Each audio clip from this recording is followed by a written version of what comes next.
श्रीमद् भगवद गीता का 13वां अध्याय क्षेत्रज्ञ विभाग योग कहलाता है। यह अध्याय शरीर, क्षेत्र और आत्मा परमात्मा क्षेत्रज्ञ के अंतर को विस्तार से समझाता है। भगवान कृष्ण अर्जुन को प्रकृति, पुरुष और ज्ञान के स्वरूप का बोध कराते हैं। अध्याय 13 का सार। एक, क्षेत्र और क्षेत्रज्ञ का स्वरूप। भगवान कृष्ण इस अध्याय की शुरुआत में कहते हैं कि यह शरीर क्षेत्र है और जो इस शरीर को जानता है उसे क्षेत्रज्ञ कहते हैं। वह बताते हैं कि वे सभी क्षेत्रों में क्षेत्रज्ञ हैं, यानी वे ही सभी शरीरों में आत्मा के रूप में स्थित हैं। क्षेत्र और क्षेत्रज्ञ के इस ज्ञान को ही सच्चा ज्ञान कहते हैं। 2, क्षेत्र शरीर का वर्णन। भगवान बताते हैं कि क्षेत्र यानी शरीर किन तत्वों से मिलकर बना है। इसमें 24 तत्व शामिल हैं। 5 महाभूत पृथ्वी, जल, अग्नि, वायु, आकाश। अहंकार, बुद्धि, अव्यक्त प्रकृति, मूल प्रकृति। 10 इंद्रियां, 5 ज्ञानेंद्रियां, आँख, कान, नाक, जीभ, त्वचा और 5 कर्मेंद्रियां, हाथ, पैर, वाणी, गुदा, उपस्थ।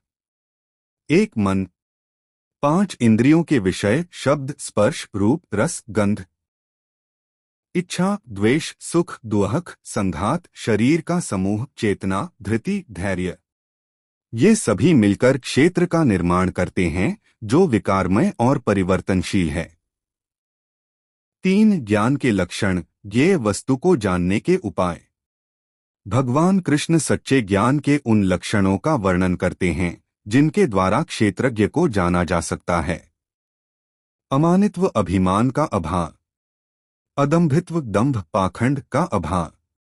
अहिंसा, किसी भी प्राणी को कष्ट न देना। शांति, सहनशीलता। आर्जवम, मन, वाणी और शरीर की सरलता। आचार्योपासन, गुरु की सेवा। शौचम, बाहर और भीतर की पवित्रता। स्थैर्यम, स्थिरता। आत्मविनिग्रह, मन और इंद्रियों का संयम। इंद्रियार्थेषु वैराग्यम, इंद्रियों के विषयों में आसक्ति का अभाव। अनहंकार, अहंकार का अभाव। जन्म मृत्यु जरा व्याधि दुहख दोषानुदर्शनम, जन्म मृत्यु बुढ़ापा रोग और दुहख में दोषों को बार बार देखना, संसार की नश्वरता का बोध। असक्तिरन्भिष्वंगः, पुत्र, स्त्री, घर आदि में आसक्ति का अभाव। समचित्तत्व, इष्ट अनिष्ट की प्राप्ति में समान भाव। मयि चानन्य योगेन भक्तिरव्यभिचारिणी, भगवान में अनन्य और अव्यभिचारिणी भक्ति। एकांत देश सेवित्वम, एकांत स्थान में रहने का स्वभाव। अर्तिर्जन संसदी, विषयासक्त मनुष्यों की संगति में प्रेम न होना। अध्यात्म ज्ञान नित्यत्वम, अध्यात्म ज्ञान में निरंतर स्थित रहना। तत्वज्ञानार्थ दर्शनम, तत्वज्ञान के अर्थरूप परमात्मा को देखना। ये सभी गुण ही ज्ञान के लक्षण हैं और जो इनके विपरीत हैं वह अज्ञान है। 4 ज्ञेय, जानने योग्य ब्रह्मा का स्वरूप। भगवान उस पर ब्रह्म का वर्णन करते हैं जिसे जानने से मनुष्य अमर हो जाता है। वह परब्रह्म अनादि है जो सत और असत दोनों से परे हैं। उसके हाथ, पैर, आंखें, सिर, मुख, कान सभी दिशाओं में हैं।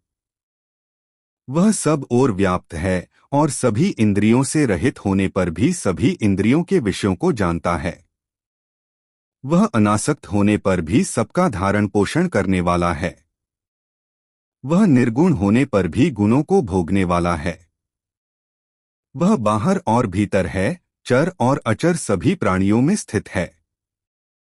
सूक्ष्म होने के कारण उसे जानना कठिन है। वह दूर भी है और पास भी। वह अविभाजित होते हुए भी प्राणियों में विभाजित सा प्रतीत होता है। वह जानने योग्य, प्राणियों का भरण पोषण करने वाला, संहार करने वाला और उत्पन्न करने वाला है। वह सभी ज्योतियों की ज्योति है, अज्ञान से परे है, ज्ञान स्वरूप है, जानने योग्य है और सभी के हृदय में स्थित है। 5 प्रकृति और पुरुष का संबंध तथा मोक्ष।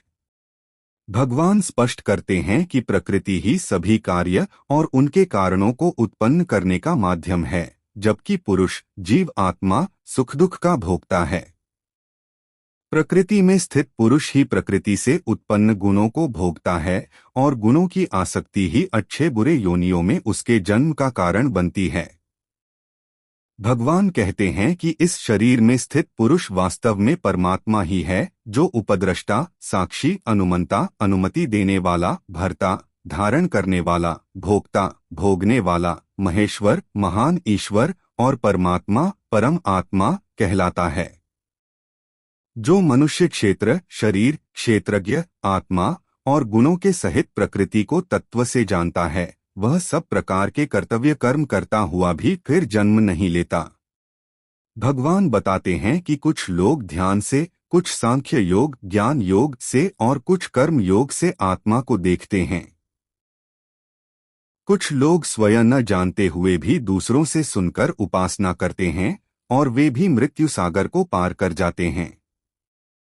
अध्याय का समापन इस बात पर होता है कि जो व्यक्ति संपूर्ण प्राणियों को प्रकृति से उत्पन्न देखता है और यह भी देखता है कि परमात्मा सर्वत्र संभाव से स्थित है, वही सच्चा देखता है।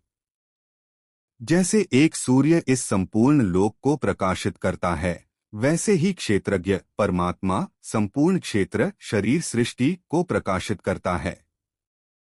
संक्षेप में अध्याय 13 शरीर और आत्मा के अंतर को समझाते हुए ज्ञान के मार्ग को स्पष्ट करता है और बताता है कि परम सत्य को जानकर ही मनुष्य जन्म मृत्यु के बंधन से मुक्त हो सकता है।